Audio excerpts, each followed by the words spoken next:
Narinig nyo na ba ang magnesium deficiency? Baka hindi nyo pa narinig ang magnesium, pero mahalaga ito. Okay?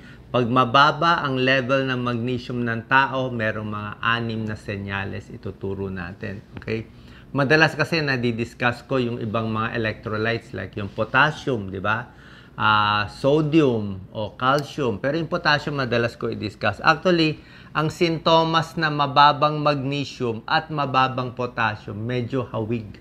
Medyo hawig. Di ba sinabi ko, deadly ang mababa potassium. Ito naman, magnesium. Sa magnesium, yan. Ano ginagawa ng magnesium sa katawan? Marami siya. More than 300 processes ng katawan, ginagamit natin magnesium. Tingnan nyo. Para malakas ang buto. So, sa buto, calcium, vitamin D, vitamin K, at magnesium kailangan. Matigas na buto, matigas na ngipin. Pag kulang sa magnesium, mapafracture. Metabolism, para gumana yung katawan natin, magnesium din. Potassium and magnesium, parehong kailangan ng muscle. Muscle yan eh. Pag mababa potassium mo, di ba, napaparalyze. Nagloloko-tibok ng puso. Ganon din magnesium. Pag magnesium, puso is a muscle eh. So, pag mababa magnesium, magloloko-tibok ng puso, maghihina ang puso. Muscle din, sa buong katawan, manginginig din. Kailangan mo yan sa magnesium. Immune system, mas mabilis ka tatamaan ng sakit.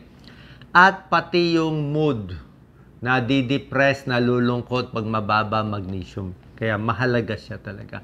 So, tuturo ko yung senyales at anong mga pagkain ang mayaman sa magnesium. Tingnan nyo. Sa Amerika to, ang ginawa nila pag-aaral, 48% ng Americans kulang sa magnesium. Kulang ang intake nila. Wala sila sa requirement. Pero hindi lahat may sintomas. Ang nagkakasintomas sa Amerika, 2% lang. 2% lang yung nagkakasintomas. Yung talagang level na mababa na. Sa Pilipinas, malamang mas mataas pa dyan kasi mas konti nakakain natin dito. Diba? Mas mahal ang bilihin. Anong dahilan bakit bababa ang magnesium? Basically, sa mahihirap na bansa. Poorer countries, inadequate dietary intake. Ito kasi dapat mga mani, gulay, yan ang mga matataas sa magnesium eh. Pwede rin nawawala yung magnesium and potassium mo sa katawan. Paano nawawala? Nagtatae. Lagi nagtatae, hindi ma-absorb. Pawis na pawis, sobrang exercise, pwede rin. Alak. Sobrang alak. Kasi pag sobrang alak, hindi na rin nakakakain. May diabetes, pwede rin bumaba ang magnesium levels.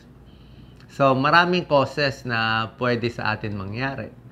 Tulad na sinabi ko, ito yung mga causes ng low magnesium, kulang ang food sources. Sinasabi nila, yung farming methods, baka yung soil, baka yung lupa daw, hindi maganda. Yung bagong farming natin, yung pagkain natin, pagka-process daw, paglagay sa supermarket, nawala na yung magnesium. Kaya yung pagkain natin kulang sa magnesium. Meron din stress. Pag sobrang stress, pwede rin bumaba yung magnesium. At merong mga inumin at mga gamot nagpapababa ng magnesium.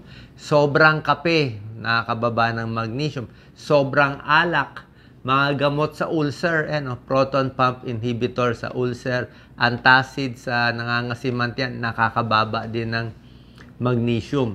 At merong mga antibiotics nakakababa din. Tignan natin yung mga sintomas sa 6 to. Number 1, tulad na sinabi ko, pag mababa ang potassium, mababa ang magnesium, muscle ang kalaban. So, pag madalas nangingimay, nanginginig, nagtutwitch, nagka-cramps muscle mo, kasi lagi kang may cramps, pwedeng kulang ka sa tubig, pwedeng kulang ka sa potassium, calcium, o pwede kulang ka sa magnesium. Isang dahilan yan, bakit nagka-cramps. Number 2, mental health problem.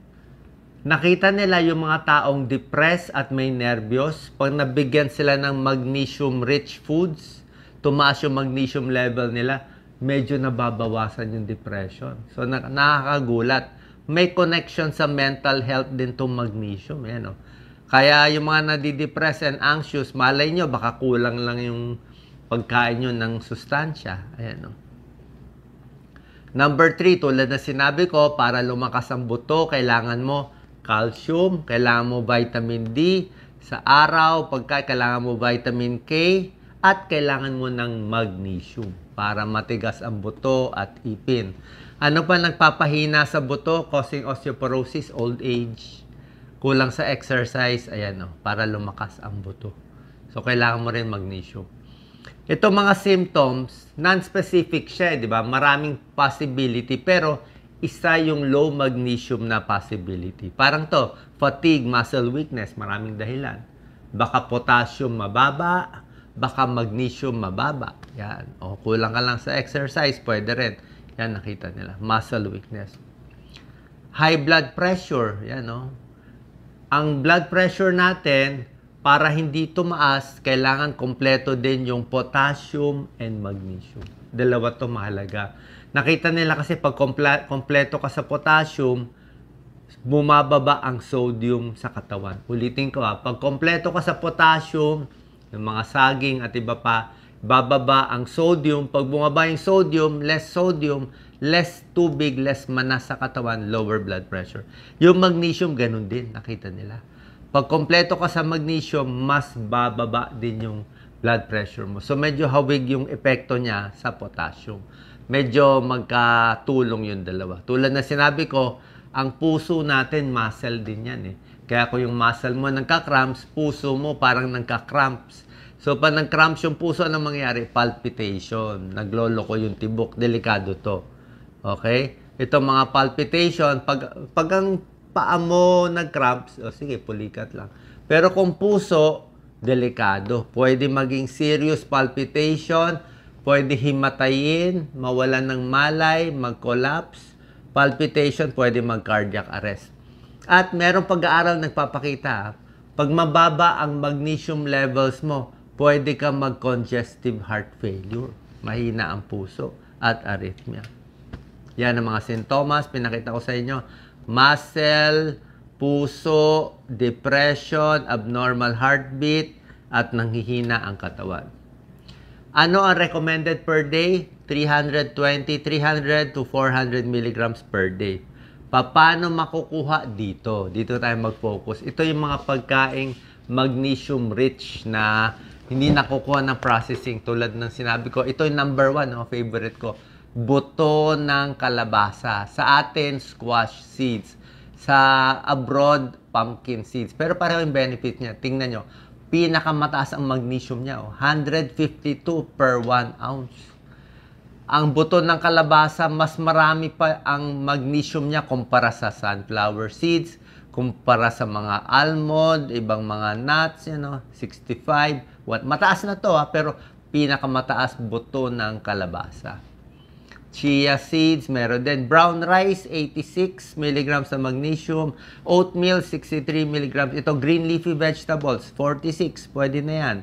Huwag lang masyado i-overcook ang gulay. Spinach, avocado, meron din. Ito, konti rin meron.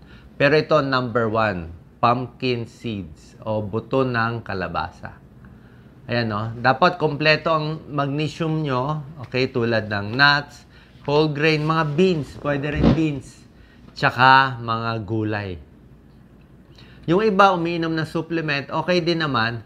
Pero maganda, pa-check natin muna kung mababa talaga yung magnesium mo. Ito, sa mga mani, almonds, buto ng kalabasa, pinakamataas siya. Pinakamataas. Dark chocolate, meron din. Peanuts, meron din. Popcorn, meron din. Cocoa, oats, meron din. Yan ang mga buto-buto. Basta itong mga nuts, mataas to sa minerals. Mataas siya sa minerals. Paano malalaman kung mababa magnesium nyo? Blood test lang. Okay? Kung magpapa-blood test kayo, tawag namin dito electrolytes So, ang pinapacheck namin, doktor, lagi 4 yan. Magkakasama yan. Sodium, potassium, calcium, magnesium. Yan, 4 na yan. Lahat yan. Sodium, potassium, calcium, magnesium. Connected yan sa puso. Yan yung abnormal na tibok na puso. Let's say may na heart attack. Yan ang pinapacheck natin. Kung mababa ang isa dito, lalo na mababa magnesium, baka yan ang dahilan. Okay? So, kung ano man mangyari, dapat kumain tayo ng magnesium-rich foods tulad ng nuts, seeds, tsaka mga beans. Ulitin lang natin ha, ito yung mga sintomas. Yan, no? Mga twitching, irregular heartbeat, nasusuka, iba pa. At ito yung mga dahilan na sinabi ko.